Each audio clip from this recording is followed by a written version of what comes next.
Alright, you guys, the Esme the Dancer fragment event is live, you guys. You can fuse, summon your very own, where are you? Esme the Dancer.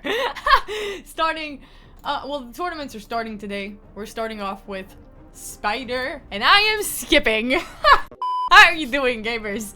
It's BB, you're watching my RSL channel. Welcome back. It is always nice to have you, friends. I hope that there's some new people watching these videos every single time I come back to you guys. Do you know what we're not doing this February? Yes, the fusion. Mad Hatter ran us absolutely dry off resource, and I'm sure a lot of you can relate. You know what's a good thing to focus on while you're not doing this summon event with Esme the Dancer? Minotaur, you guys. Masteries are so important. I cannot stress it enough. Masteries change the entire damage output and survivability of your teams the moment they hit level 60. And you get all of their masteries unlocked, and especially these very last few ones. Oh guys, the game changes, and I'm about to take you down on the easiest mastery farming guide for beginners. Just straightforward, easy peasy, everything I've learned from personal experience. Let's get right on it, you guys. But before, for the first time ever in Raid Shadow Legends, you can get yourself Bambus 4-leaf from a beginner promo link, you guys. You can start with this amazing, cute little Kung Fu Panda bear who actually packs a punch. He is such a reliable debuff cleanser. Well, for that matter, he will transfer the debuffs that you don't need and you get rid of. And he also comes with his own Enfeeble. Yes, the skill Enfeeble. One of the very few champions that can do that, you guys. Bambus can be yours today if you set up a brand new account using my promo link, which you can find in the description box below. And hey, one of our favorites makes a comeback at level 15. You can snatch yourself my very favorite, Ugo, who is a part of the Ogren faction. Ugo is lovely champion. She is an epic, but actually when you play it, you'll quickly realize she's a legendary champion. So there you go, guys. I'm just gonna plug it in there. 2 completely free legendaries, 1 even disguised under an epic skin, you guys. Much easier to book out. She will come with that heal. She will come with the revive. She will come with the block buffs. Great duo. And currently, you also have the Monkey Kong promo link active, you guys. So that is when you set up your new account and you get your Bambus and Ugo at level 15. Make sure to also get yourself your very own solid skinwalkers start to begin with, my friend, with some help from the Ogrens. Sun Wukong is gonna lock them out for ya. Another block debuffs just in case you needed it. He also comes with his own stun and continuously revives when hit. In Arena, he is one of the most annoying champions to beat, you guys. So here is your amazing start. I also need to note that if you start your adventure today, you'll also get free Alice. So that can be 3 completely free legendaries and Ugo, who is low-key legendary. You guys get on it. Get on that promo link offer. Snatch your Bambus 4-leaf today and raid. So if you're someone like me, friends, who will skip the fusion, Esme the Dancer and Moto of the Pearl. Sorry, Moto of the Pearl, you guys. I'm skipping them. I can't. I don't have resources. I'm broke. I'm sure a lot of you can relate to this. Money. I need money. What is a good thing to do? As I said, Minotaur is waiting for you guys, especially with all the champions that we have pulled with the Mad Hatter summon rushes and all the events that made us pull everything that we had. I'm sure all of us have champions stacked up waiting to get their masteries and their scrolls, and let me tell you guys, this is the best way to do it. Now, optimally, you want to have all of your champions that you're taking down Minotaur not fully leveled up. Some levels to work through. You may even want to take them down here while they're still, if you've gotten an epic that you really want to build, such as in my case is Geomancer. I'm currently, you can't see him here because he's dead, but that is exactly what is going to happen with your teams as well when you run Minnow. Optimally, you want to have 1 campaign farmer. Campaign farmer? Minnow farmer. Scroll farmer. I'm a little scaredy cat, so I have 2. I have Heli to protect me from damage, and I have He-Man who actually deals the damage. I could very well replace Heli and not involve him in this shaboom, but I put him in here for safekeeping. What you want to do is you want to take up champions and you haven't fully leveled up, so they can level up while they get their scrolls. That way, when you get XP and scrolls in cash, that's, you know, a triple hitter. Nice to be efficient with these if you can help it, naturally. Another way to go about this is if you don't want to spend too much time down here at one single time, or you're only looking to really build one champion, just put one champion in there. You know, just leave a Geo, leave a Thor, and let the farmer do the rest, and you just relax, sit back, and watch the scrolls get themselves. Why it's important to get scrolls, as I already mentioned, I think prior to this, a little bit earlier, they double your damage, maybe even triple if you rebuild them in the process of getting their masteries and scrolls, because how I like to take champions down here is without any gear. They're unascended, unawakened, unequipped. They're bare boned. I've just gotten them, and the first thing that I want to do with them is run them down Minotaur and get their masteries. Potentially that way we might level up, you know, at least most of the champions that we're taking down Minotaur that way. The rest of the leveling up I'm doing passively in the Guarding Ring. So that's where some of the leveling comes in as well. Now do not worry if your champions die like this. Your campaign farmer is sufficient. Do just enough. This Minotaur guy, he's not that big of a deal. He places this Hex debuff, which you can get past if you have a debuff cleanser, or if you just deal enough damage to not be really budged by the Minotaur attacks. But what's important for a Minotaur to remember is that after this strengthen skill here, I don't know what its name is, but after it expires, he becomes dazed. That way, you can take him down much quicker. As you can see, they're gonna take some time, you guys. That's why it's important to consider the amount of energy that you're gonna be putting in Minotaur on a total. Now, I know that you can buy your masteries, and I'm a fan of buying your first champion's masteries, buying your starter champion's masteries. That's what I did for Kale. I bought my Kale's masteries. I don't know if these are correct. I might need to rearrange. But again, I started this game not knowing what I'm doing. Unlike some of you guys that already have experience playing such games. I didn't. So this is what I came up with, but it doesn't matter. I wanted to illustrate my point. I'm pretty sure I did the same for Heli. I bought these guys' masteries because, come on. And then I did the Minnow grind. Or was it He-Man? Did I buy He-Man's masteries or did I buy Heli's? It doesn't matter. I bought 1 or 2 or maybe even 3 champions his masteries because listen, I'm a content creator. I buy the gem pack. I have a budget. It's easy for me. It's like nothing, right? But for you guys, you don't necessarily want to spend on this game. You don't have it. It's grindy, you guys. You have to do it over and over and over. And this in the beginning is gonna take priority for you. Rather than a lot of events, this should take priority, and take my word for it, and I'm only saying this because I've made that mistake. I would count it as a mistake. The fact that I just forgot that my Minotaur existed, right? And I just started beating Demon Lord. And by the time I got to building my unkillable clan boss team, and you would think that by that time I would have all the masteries and all my champions on that team, I realized I don't have masteries for Ugo, who by the way was my starter champion. I don't have masteries on Ugo. I don't have masteries on Thane. I don't have masteries on most of my damage dealers. What goes for the champions that I just got? Like Doom Priest that I'm using currently to clean my debuffs. Like Geomancer that I just got and I'm running here with Thor. Thor, who by the way I'm trying to build as my campaign farmer because apparently I have got myself the top tier campaign farmer prior to even getting the staples that are Bellower. Just a rare champ, given that he's truly just an epic at heart. Now that I have Thor, why not, right? I know that I can book out Bellower quickly, but Thor is also an arena beast, so I'm gonna be using him everywhere. He's also really good in Spider, from what I heard. Right, and also Geo as well. Geo is someone that I'll be cheesing a lot. I'll be using many places. Geo is great in Doom Tower, many Doom Tower bosses. So I've been given Geo as a proposition for the Nether Spider. I'm hoping once they build him out, Nether Spiker. Nether Spider will be nothing but a joke to this account. If you're a beginner and you're running a lot of events for a lot of fusions and just shards and whatever you can get, right? Don't forget to run Minnow. Minotaur takes priority than anything. Masteries take priority than many things in this game, at least for beginners.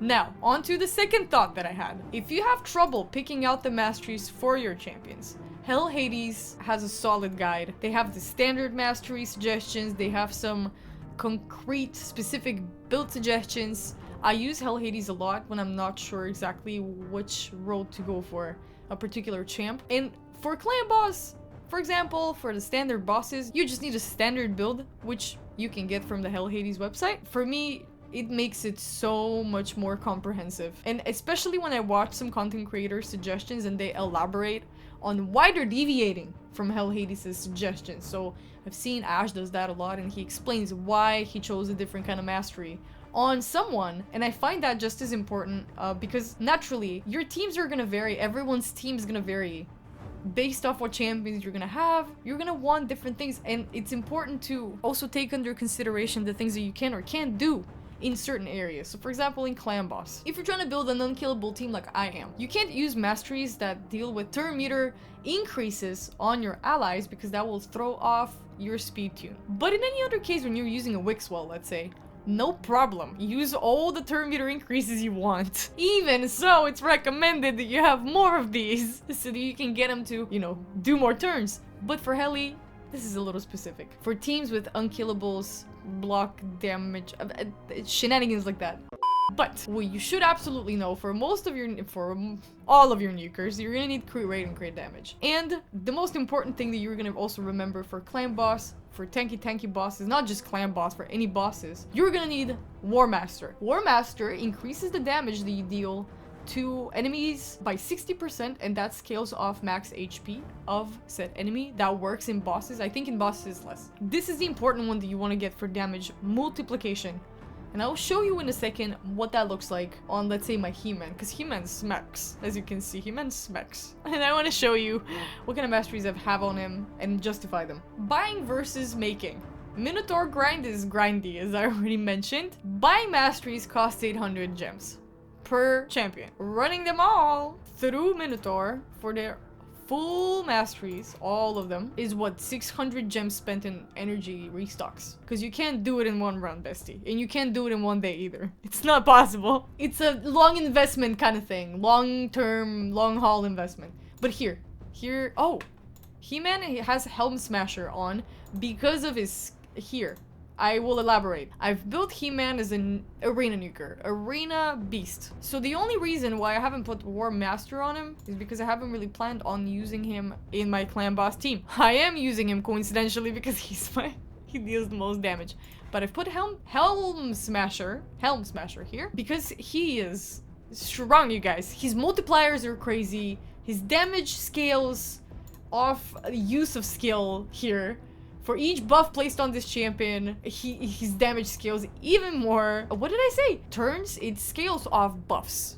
You guys, it scales off buffs. And since we'll be buffing him a lot, I figured arena smacking through damage will do. Now here, as in a little bit of support, I've put in HP because he is a semi-HP champ. His damage is based off attack and HP, and though the HP multiplier is very tiny compared to the attack multiplier, it counts. And here, we have a little bit of sustenance here. We have a little bit of turn meter increase chance. Because he already has it on an A1. And on an A2, only on the A3, it's missing. So, you know, some of these are pretty self-explanatory. Some of these you're gonna need a little bit of help with. So I suggest Hell Hades, if you're unsure. YouTube and particular builds for particular champions in particular, it really depends on where you want to take them. Another important thing, if you've already started doing masteries on any of your champions, and for some reason you found out that you've ordered them wrong, you can clear off all of the masteries that you've already set on the champion and you can redo them. The first time is gonna be free. The second time is gonna cost you 150 gems. It's not a big trade-off, but you want to watch how many gems you spend if you don't have an unlimited resource of gems to spend, right? Again, I'm saying it because it's important. First time is free. Second time is gonna cost you some gems. And yes, I needed to show you that you need to pay 800 to get every scroll for all of the masteries. Again, I say just go and hustle for it. Because these last few masteries, the slots, they won't open for you until you fully level up your champions. So you're gonna have to do the grind of leveling them up anyway to be able to access these last few that make the game changers. If you can help these Minotaur dives, do them whenever you have energy to spend. When you're not in the middle of a fusion that you promised yourself you're gonna do and you're near completing. Now is a good time to do Minotaur for a lot of you guys that want to skip on Mad Hatter and that have gotten a few champions that they just want to build out. I want to focus on that. mind that there's gonna be a few champion trainings during the fusion event. You could call it fusion, but it's actually a fragment event, the Esme the Dancer one, the February one. There's gonna be some champion trainings along the way. Right now, I'm pretty sure there is one. So we're actually double dipping, doing championship training tournaments. Sorry, championship. I always call it championship training, and I don't know why. We're currently doing points for champion training tournaments, earning, and we're currently also earning just scrolls for progression. I don't think there's ever tournaments for these scrolls. At least I've never seen a scroll tournament, Minotaur tournament, or anything like this. So, at your free will, you guys. And you don't have to wait for a CVC for these. I know that Minotaur runs give a lot of CVC points, and that's fair, especially for a lot of endgamers, I guess, and mid-game players that have a lot of champions just to take down and earn masteries for, I don't even know. But overall, why wait for a CVC when you can just do it and then progress twice as fast as you would if you had to wait for a CVC? These happen every week or every other week, and not every time do they have personal rewards, so it's never wise to wait for a CVC for things if you have to wait for more than, let's say, 3 to 4 days, I'd say. If it's like CVC starting tomorrow, sure, no problem, right? But if you have to wait for a week, just do it! if you've gotten to this point of the video and you're like, baby, yes, all of this, I know. I've listened to so many content creators tell me this, but how do I get to stage 15, man? I can't. Well then, homie, I think you're scaling everywhere pretty evenly. If you do everything in this game, if you do your dailies, if you do your advanced quests, if you do tournaments, if you try and work on your clan boss team so that you can 3 key nightmare at least, right? You're gonna see that you're starting to get stronger everywhere. And I mean everywhere. The more you do arena, the more you do dungeons, the more you do campaign, the more you do all of these things, your damage is slowly stacking up. You have damage multipliers coming from arena. Just reminding you that you also have to do these great hall missions, you guys, because these also give a good bonus. And don't mind the rest, I'm talking about these here. Basically follow the blueprint that you've been given from this game already, and you'll see that you're scaling quite high up there. Minotaur, I don't remember how long it took me to get to stage 15, but it definitely took me some time, you guys. So whichever stage you can farm, it doesn't have to be stage 15. Just go and do it. Try to get to the stages where you get the last couple of scrolls, right?